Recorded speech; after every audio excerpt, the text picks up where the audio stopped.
жаңы мыйзамга ылайык министрлер кабинетинин бир кепилдиктерине токтолуп кетсек да, бул мыйзамга ылайык мисалы министрлер кабинетинин мүчөсү өз иши үчүн куугунтукту албаш керек.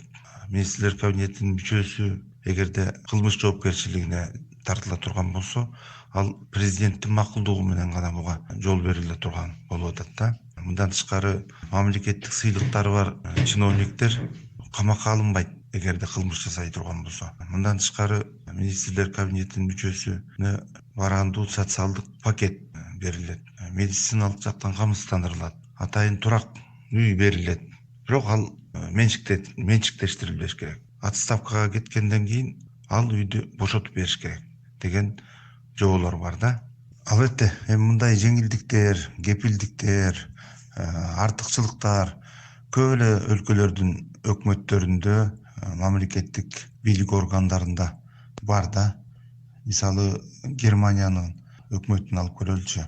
Ал жакта ушул немис министри болжол менен бир 500.000 сомдун нар жак бер жагында бир айлык алат экен да, биздин сомго которгондо. Салык төлөшөт, бирок пенсиялык фондко алар чегерүү жасабайт экен. Ошого карабастан алардын пенсиясы абдан чоң. Болжол менен бир 300.000 сомдон да ашык болот экен да айына.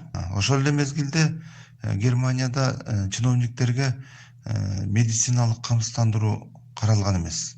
Ооруп калса, анда ал өзүнүн чөнтөгүнөн ушул камсыздандыруу алып дарыланыш керек да. Мындан тышкары Германияда чиновниктер, министрлер айталы, кызматтык транспорт менен камсыз болушат. Бирок аны жеке кызыкчылыгында өзүнө үй бүлөсүнө пайдаланып жибергени факты билинип калса, анда мындан чоң жаңжал чыгышы мүмкүн да. Бир эле мисалды келтире кетсек, бир убакта ушу Великобританияда транспорт министрлиги ушул өзүнүн кызматтык автомобилинен баш тартканга мажбур болгон. Анткени ал коомдук транспортту ошол коомдук транспортко түшүп жүрүп көзөмөлдөсүн деген маселе коюлган да.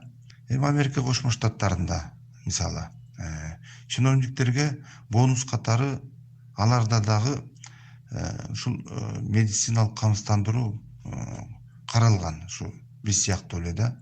Кызмат адамдарына карата бир өзгөчөлүктөр кылмыш козгоодо колдонулат. Көп өлкөлөрдө кездешет. Кайсы кызмат адамдарын? Сотторго. Анткени сот процесс менен байланыштуу болгондуктан, ошо соттордун көз карандыгын бекемдөө, анын ишин кепилдөөнүн бир формасы катары эсептелинет дагы. Өзгөчө шартта иш козголот да. Бирок жанагындай өкмөт мүчөсүнө келгенде, аткаруу бийлигинин өкүлдөрүнө карата мындай мамлекет башчысы, канцлер, король, падыша, президент уруксат берсе гана иш козголот деген ченем дээрлик жок эсе да. Эксперттер айтып калышат, ушу француздардын мыйзамдары Американыкына караганда, башка өлкөлөргө караганда абдан эле жеңил деп. Мисал келтирсек, алардын мамлекеттик кызматкерлери киреше тууралуу декларацияны милдеттүү түрдө толтурушпайт экен. Кызматтан кеткенден кийин да аларга бир чектөө коюлгандыгы анча билинбейт да. Ошол эле мезгилде мамлекеттик чиновниктер шайлоолорго катыша алат экен. Статусун жоготпостон, кызматын тапшырбастан туруп эле. Эгерде ал жергиликтүү деңгээлдеги шайлоого катышса, ал өзүнүн кызматын ал депутаттык менен айкалыштырганга дагы укугу бар экен. Эгерде улуттук парламентке шайланып кала турган болсо, анда ал белгилүү бир мөөнөт өткөндөн кийин ал кызматын тапшырып берүүгө же депутаттыгын тапшырып берүүгө мажбур болот. Ошол эле мезгилде депутаттык ыйгарым укуктарын өткөрүп бергенден кийин кайра өзүнүн кызматына келгенге дагы укугу бар экен. Мындайча айтканда, министрлер же болбосо өкмөт мүчөлөрүнүн баардык мүчөлөрү өзүнүн ээлеп турган рангына, кызматына карабастан мындай бир өзгөчө статустарга ээ болуп турат экен да. Франциянын өкмөттүк чиновниктерине эми улуттук деңгээлдеги жана биз айткандай депутаттык же сенаттын мандатын бир эле мезгилде алып жүргөнгө болбойт. Мындан тышкары Швециянын парламенти коомдук транспорт менен жүрүшөт.